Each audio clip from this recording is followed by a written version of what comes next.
와인 한잔 하시죠. 지금까지 세계의 독특한 와인 문화 15편을 마치고 새로운 주제를 시작합니다. 주로 와인 축제를 중심으로 재미있게 구성하려고 했는데 어떠셨나요? 어느 나라든 와인은 시음만이 아니라 함께하는 사람들의 연결이라는 것을 알았습니다. 오늘부터 와인이 만든 도시들이라는 더 흥미로운 이야기로 여러분을 만납니다. 와인이 끼치는 영향은 여러 가지로 나타나는데 특히 해당 도시를 만들어내는 그야말로 재생이라는 경제와 문화가 융합되는 지역 탄생의 의미도 있습니다. 대단한 일입니다. 자, 그럼 오늘은 어디일까요?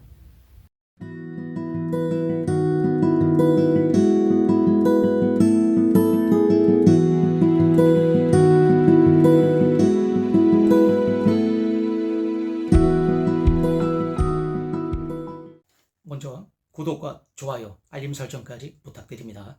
여러분의 응원이 힘을 나게 합니다. 반갑습니다. 와인 오디세이에 오신 것을 환영합니다. FIC 한국 와인기사단 김동준 총사령관입니다.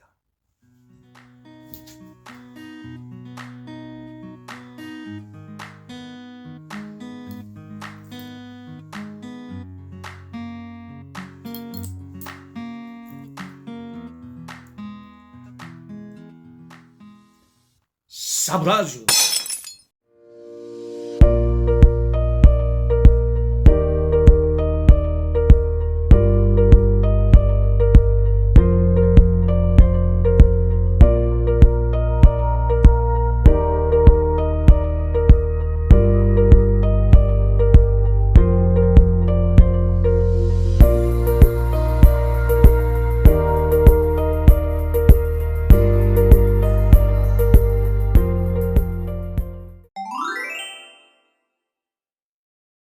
이 도시는 한 병의 와인으로 세계를 바꿨습니다.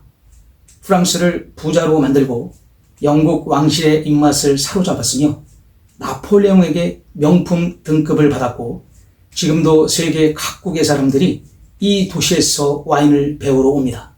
우리는 이 도시를 보르도라 부릅니다. 그리고 오늘날 그 이름은 곧 와인의 수도를 의미합니다. 하지만 믿기지 않겠지만 보르도는 처음부터 와인 도시가 아니었습니다. 와인조차 수출이 안 되던 도시였습니다. 그렇다면 어떻게 이 평범한 항구 도시는 전 세계 와인 역사의 중심지가 되었을까요? 오늘 영상에서는 보르도가 와인으로 만들어진 도시라는 것, 그 수천 년의 여정을 함께 따라가 보려 합니다. 보르도의 와인 이야기를 시작하려면 먼저 시간을 2000년 전으로 되돌려야 합니다. 당시 이 지역은 로마 제국의 속주인 아퀴타니아였습니다. 그리고 중심 도시의 이름은 지금의 보르도가 아닌 브루디갈라였습니다. 로마인들은 정복한 땅마다 세 가지를 심었습니다. 도로, 목욕탕, 그리고 포도. 그중 포도는 단순한 작물이 아니었습니다. 그들에게 와인은 문명이었고 식탁의 중심이었고 신들과 소통하는 매개체였습니다. 그래서 브루디갈라에도 로마 군단은 포도나무를 심습니다. 이때가 바로 보르도 와인의 기원입니다. 하지만 처음 만들어진 와인은 지금 우리가 아는 보르도 와인과는 전혀 달랐습니다. 떫고 산도도 높고 쉽게 상하는 와인. 운송도 어려워서 수출조차 힘든 수준이었습니다. 그래서 초기 수백 년 동안 보르도 와인은 지역 소비용, 즉 자기들만 마시는 술에 불과했습니다. 그럼에도 로마인들은 이 땅을 떠나지 않았습니다. 이곳이 언젠가 위대한 와인을 낳을 수 있다는 조건을 갖췄다고 믿었기 때문입니다. 온화한 해양성 기후, 자갈과 점토가 섞인 배수 좋은 토양, 그리고 강을 끼고 펼쳐진 완만한 경사면까지 로마인은 이 모든 걸 포도를 위한 땅이라 불렀습니다. 지금 보르도가 세계 최고의 와인 도시로 자리 잡은 건 어쩌면 그들이 남긴 믿음의 씨앗이 수천 년 만에 열매를 맺은 결과일지도 모릅니다. 보르도의 운명이 바뀐 건 1152년, 역사상 가장 드라마틱한 결혼 중 하나 때문이었습니다. 그 주인공은 프랑스 남부 아키텐 지방의 공주 엘레오노르, 그리고 영국 왕위 계승자였던 헨리 플랜테저넷입니다. 두 사람은 사랑이 아닌 정치적 필요로 결혼했지만 그 결과는 역사상 가장 특색 있는 와인 결혼이 됩니다. 엘레오노르가 가진 땅, 즉 보르도를 포함한 아키텐 전역이 영국 왕실의 소유로 넘어간 겁니다.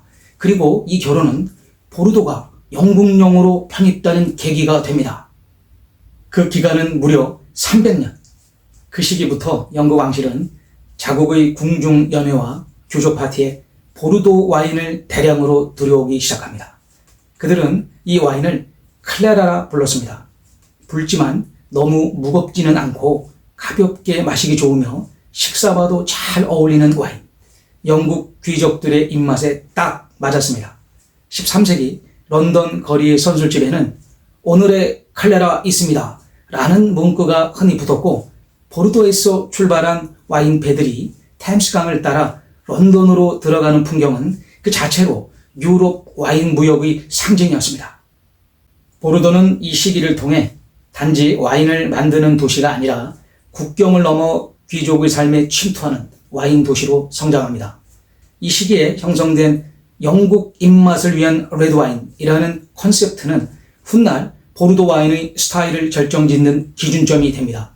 오늘날 우리가 알고 있는 탄닌이 있고 구조감이 있는 보르도 레드와인은 어쩌면 이때 영국인의 식탁을 만족시키기 위한 레시피에서 비롯된 것일지도 모릅니다. 보르도를 세계적인 와인 도시로 만든 또 하나의 축복은 토양도 사람도 아닌 바로 강이었습니다. 이 도시는 지롱드 강과 가롱강을 끼고 자리 잡고 있습니다. 이 두 강은 단순한 강이 아닙니다. 유럽 내륙과 대서양을 잇는 거대한 와인 수로였습니다. 중세부터 수천 개의 와인통들이 이 강을 따라 배에 실려 영국, 네덜란드, 독일, 심지어 북유럽까지 흘러갔습니다. 육로보다 빠르고 안정적인 소출길.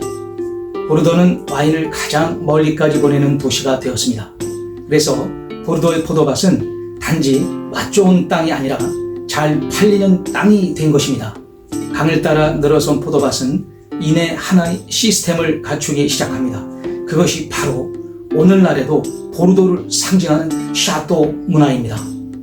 샤또는 원래 귀족의 저택이라는 뜻이지만 보르도에선 포도밭, 와이너리, 브랜드를 함께 의미하는 시스템으로 발전합니다. 즉, 한 곳에서 포도를 키우고 와인을 만들고 이름을 붙여서 판매하는 겁니다.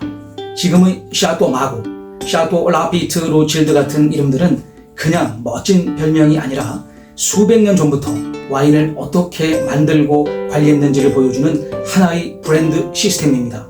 이 시스템은 이후 전 세계 와인 업계의 모델이 됩니다. 자기 포도밭의 이름으로 와인을 낸다. 이 당연해 보이는 철학이 사실은 보르도에서 처음 체계화된 것입니다. 1855년 프랑스는 파리 만국 박람회를 준비 중이었습니다. 당시 황제였던 나폴레옹 3세. 그는 프랑스의 자부심을 전 세계에 보여주고 싶었습니다. 그래서 한 가지 지시를 내립니다. 프랑스에서 가장 뛰어난 와인들을 서열화해서 정리하라.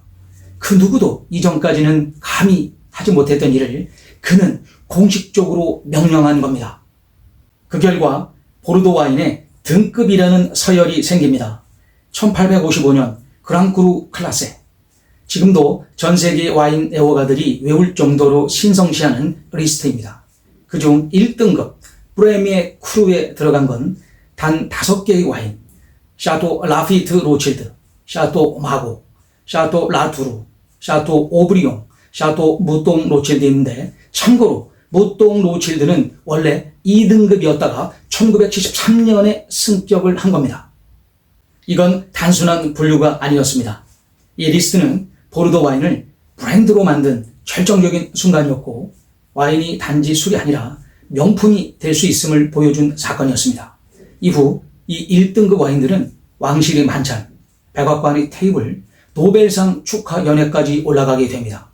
와인은 곧 권력, 품격, 그리고 이야기가 된 것입니다. 오늘날 우리가 이 와인 몇 등급이야? 라고 말할 수 있는 건 바로 이때 보르도가 그 기준을 만들어 줬기 때문입니다. 보르도는 이제 단순한 도시가 아니라 전 세계 와인 산업의 심장입니다. 이 도시는 단지 와인을 생산하는 것이 아니라 와인을 가르치는 도시이기도 합니다. 보르도 대학에서는 와인 양조학, 포도 재배학, 와인 마케팅을 배우는 수많은 학생들이 세계 각국에서 몰려듭니다. 칠레에서, 중국에서, 미국에서, 심지어 한국에서도 보르도로 유학을 옵니다. 그들은 이곳에서 단지 기술만 배우는 게 아닙니다. 와인을 대하는 자세, 시간과 토양에 대한 존중, 그리고 한 병에 담긴 문화와 철학을 함께 배웁니다. 그리고 그 지식을 들고 돌아가 자기 나라의 와인을 새롭게 일으킵니다. 이른바 보르도 유학파, 전 세계 와인 산업을 이끄는 숨은 뿌리들입니다. 지금 우리가 즐기는 많은 와인들, 캘리포니아의 까베르네 쇼비뇽, 칠레의 메를로, 중국 냉시아의 신흥 와인들까지도 그 배경엔 보르도의 영향력이 숨어 있습니다. 보르도는 말합니다. 우리는 당신의 와인을 대신 만들어주지 않습니다. 다만 그 와인의 뿌리가 어디서 시작됐는지는 알려줄 수 있습니다. 와인을 통해 지식이, 문화가, 사람의 열정이 전 세계로 퍼지는 도시, 그게 바로 보르도입니다. 지금의 보르도는 더 이상 과거 속 유산에만 기대는 도시가 아닙니다. 7,500개 이상의 샤또, 60개 이상의 AOC 원산지 통제 명칭, 1만 5천 개 이상의 와인 브랜드가 존재하는 진정한 와인의 수도입니다. 보르도는 이제 와인을 만들고 수출하는 도시를 넘어 와인을 배우고 경험하고 공유하는 도시가 되었습니다. 빈엑스포 같은 세계 최대 와인 박람회가 이곳에서 열리고 매년 수만 명의 사람들이 보르도의 샤또를 찾아 와인을 테이스팅하고 샤또에서 하룻밤을 보내고 포도밭에서 일몰을 바라보며 잔을 듭니다. 보르도는 단지 프랑스의 도시가 아닙니다. 이제는 전 세계 와인 애호가들이 순례지이며 와인을 통해 언어도 국경도 넘어서는 맛의 공용어가 된 곳입니다.